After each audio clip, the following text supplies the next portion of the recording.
আজ গায়ে হলুদে এসেছি, মানে গায়ে হলুদে যাব। আজ আমার কাজিনের গায়ে হলুদ, তাই প্রথমেই শাড়িটা বের করে নিলাম। শাড়ি, ব্লাউজ আর এর সাথে অর্নামেন্টস কোনটা পরবো সেটা সেট করে নিচ্ছি। ইচ্ছে ছিল ব্ল্যাক অর্নামেন্টসটা পরবো, ব্ল্যাক স্টোনের, বাট ওটা ঠিক সময় মতো পাচ্ছি না। হোয়াইট কালার পার্ল সেটটা ব্ল্যাকের সাথে পরে নিচ্ছি। আর এটা এখন খুব ট্রেন্ডলি, যে ম্যাচিং করে না অন্য একটা কালার দিয়েও পরলে খুব ট্রেন্ডলি এখন যে জুয়েলারিগুলো চলছে। আচ্ছা বলো তো, বিয়ের অনুষ্ঠানে কার কার রেডি হতে লেট হয়? এমনি নর্মাল রেডি হওয়া না, মানে বিয়ের কোনো প্রোগ্রামে রেডি হওয়াটা, বাট রেডি হতে কার কার লেট হয় চাইলে তোমরা আমাকে কমেন্টে জানাতে পারো। আর হ্যাঁ, আজ গায়ে হলুদে সবাই জামদানি পরছে, কালার কোনো সিলেক্টেড না, যার যেটা আছে সেই কালার পরে নিলেই হবে। তো আমি অলমোস্ট রেডি হয়ে গিয়েছি, আর একটু পরে বের হব, এরপর চলে যাব সোজা গায়ে হলুদ অনুষ্ঠানে। তো রেডি হওয়া আমার ডান।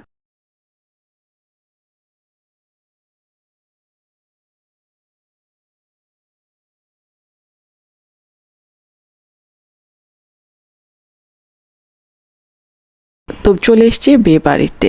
রাস্তা সাজিয়েছে খুব সুন্দর করে, লাইটিং করেছে। তো বিয়ে বাড়িটা আসলে দেখতে খুবই সুন্দর, এই যে লাইটিং থাকে, আলো থাকে, দেখতে কিন্তু খুবই সুন্দর লাগে। আর বিয়ে বাড়িতে লাইট না হলে তো ভালোই লাগে না। আর উইন্টার সিজনে বিয়ে না খেলে কি আর হয়? এবার অনেক বিয়ে আছে, এক এক করে খেয়েছি, বাট একটু একটু করে তোমাদেরকে ব্লগ দিব। সময় মতো দিতে পারি নাই, জানোই তো একটু ব্যস্ততার মধ্যে ছিলাম, তাই আর কি ব্লগগুলো দিতে আমার বেশ সময় লেগেছে। আর শুধু ব্লগ দিলে তো হয় না, জানোই তো এর পিছিয়ে একটু সময় দিতে হয়। এডিটিংয়ের ব্যাপার আছে, ভয়েসের ব্যাপার আছে, সিলেক্টেডের ব্যাপার আছে, সব কিছু মিলিয়ে আমার লেট হয়েছে। তো আমি একটু পার্সোনাল কাজে একটু ব্যস্ত ছিলাম, এর জন্য আমার ব্লগগুলো দিতে দেরি হয়েছে। যাই হোক, প্রোগ্রামের ভেতরে এসেছি, সব রিলেটিভদের সাথে দেখা হয়েছে, সবার সাথে একটু একটু করে ফুটেজ, ছবি এবং ভিডিও করে নিলাম। এই হচ্ছে বর। হলুদের আগের দিন আমার কাজিন ইটালি থেকে এসছে, সবাইকে মহা এক সারপ্রাইজ দিয়েছে। আর সবার সাথে আজই হলুদে দেখা হয়েছে। আমার সাথে বাসায় দেখা হয়েছিল, কিন্তু এখানে তো প্রোগ্রাম হচ্ছে, তো ওরা এখন আসে নাই, একটু পরে এদিকে চলে আসবে। আর এ হচ্ছে আমার মামা, যার কোনো হয় না তুলনা। তো মামার সাথেও ছবি তুললাম, সাথে একটু ভিডিও ফুটেজও করে নিলাম। এরপর ওইদিকে যাচ্ছি।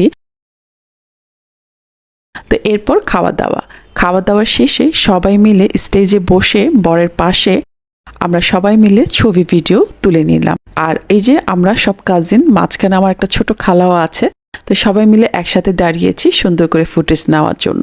কিন্তু এখানে হচ্ছে কেউকে বুঝিয়ে দেখিয়ে দিয়েও আমি এক সময় এক রকম করাতে পারছি না, এক একজন এক এক স্টাইলে করছে, কেউ পরে করছে, কেউ আগে করছে, মানে যে স্টাইলটা চাচ্ছিলাম অ্যাকচুয়ালি সেটা হয় নাই, বাট চেষ্টা করা হয়েছে এ আর কি।